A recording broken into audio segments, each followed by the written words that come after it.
Welcome to the Copper King Mine and Railroad. Today we're going to tell you an important story that happened up in Bingham Canyon.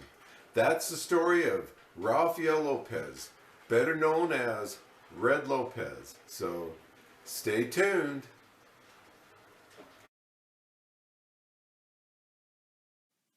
Red Lopez. This story is a far departure from my model railroad layout, but it is an important part of Bingham's history. Buried in the neglected, forgotten Bingham Cemetery, just outside the little town of Copperton, lay two lawmen killed in the line of duty. It was the bloodiest episode in Utah's law enforcement's history, when 5 officers and 1 civilian were murdered in the span of 8 days. It started in Bingham Canyon on November 21st, 1913, when Rafael Lopez, Red Lopez, shot and killed fellow worker Juan Valdez. There are several stories to why. Some say he was trying to steal his girlfriend. Others say it was revenge on his brother's killer. But the deed was done, and Lopez headed south towards Lehigh, somewhere around Saratoga Springs. The next day he will ambush and kill 3 of the 4 officers in pursuit. It happened around 3:30 p.m., November 22nd, when County Sheriffs Julius Sorensen, Otto Whitback, and Nephi Jensen, and Bingham's Chief of Police, Bill Grant, approached the ranch house belonging to Edward Jones. Grant and Jensen held back 300 yards while Sorensen and Whitback rode to the house. Suddenly 2 shots were fired. Grant and Jensen fell. Sorensen and Whitback rushed back. Another shot dropped Whitback from his saddle. Sorensen leaped off his horse and returned fire. Sorensen stayed with Whitback and tried to relieve his suffering, but he died a short time later. About 40 feet away, he found Grant dead and Jensen gravely wounded. Jensen will die in 3 hours. His last words were, "I don't care for myself, but I wish I would have lived for my wife and my children." Now, Grant was highly respected in Bingham, being the 2nd police officer serving his 3rd term. His death stirred the town into action. A posse in Bingham was formed. 150 law enforcers were now on search, plus more the next day from Salt Lake City, Utah County, and Lehigh. The manhunt had begun. Afternoon on the 22nd, a group caught up with Lopez. He was firing shots at the group. They thought they had him, but some mistakes were made. One was leaving him overnight while they went back to rest. Returning in the morning, he was gone, and so was his trail. There's a lot more to this story, but I just don't have room to put it all in here. Anyway, then it was Sheriff Deputy James Hosley that tracked Lopez back to Bingham Canyon.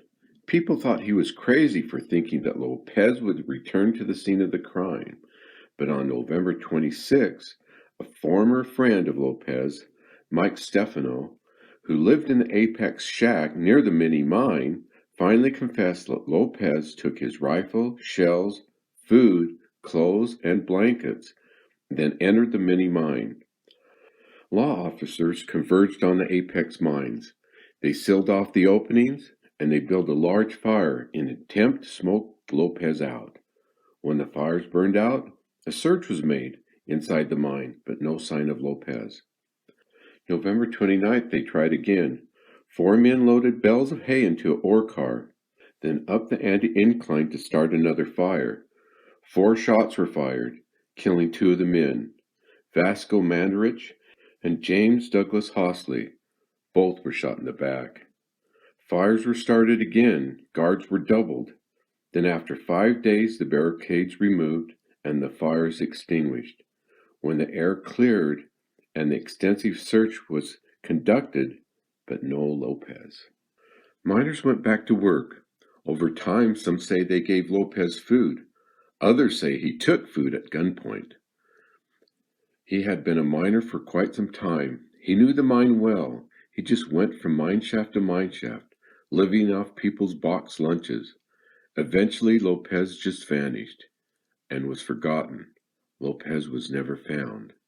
I do not want to glamorize in any way Red Lopez. He was a murderer. In the dark crevices of his sick mind, he was a killer, dark as the mines he worked in. He killed 5 officers and 1 civilian, widowed 4 women, orphaned 14 children. This was in a time when there was no compensation nor insurance or relief funds, serving a severe financial blow to these families. So this ended the story of Rafael Red Lopez. So we thought for many years. But then in 2003, 90 years later, thanks to Officer Randy Lish, who spent many years in researching the case, reopened it after reading about Frank Hammer, the legendary Texas Ranger.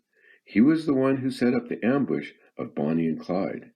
Lish also proved that Hammer caught up with Red Lopez in 1921 along the Rio Grande. He was committing train robberies and smuggling and responsible for approximately 30 homicides after leaving Utah. A posse led by Hammer set up an ambush as Lopez and his gang crossed the border. The Rangers stood up behind them and told them not to move. Then the shooting started. According to Frank Hammer, about 11 of their gang, including Lopez, was killed. The cold case file was finally closed.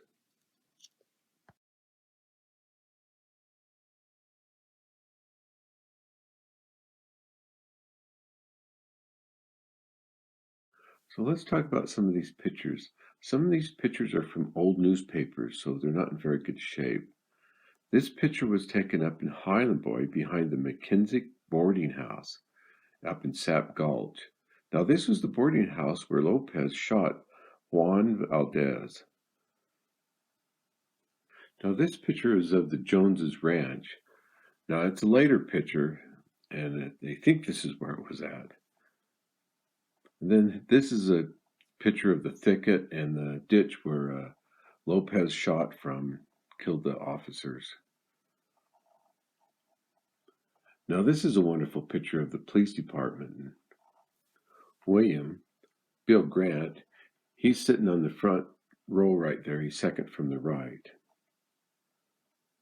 Now also they said that the car they used was a Packard that they used for the posse. This is a 1913 Packard, and I'm not sure what year they used in the story.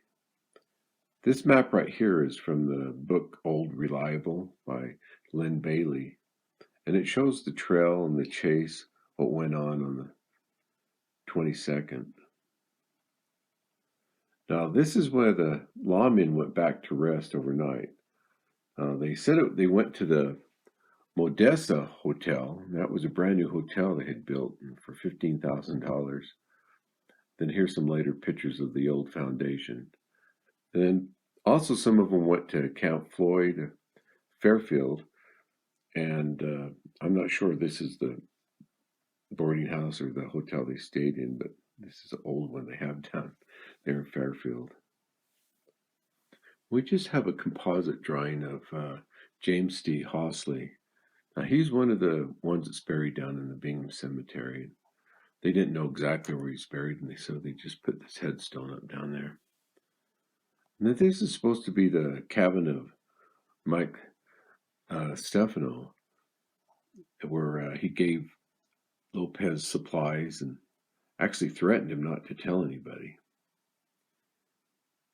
And this picture right here is the Apex mine area. Some of these pictures, I think some of them are just later pictures of the Apex mine area.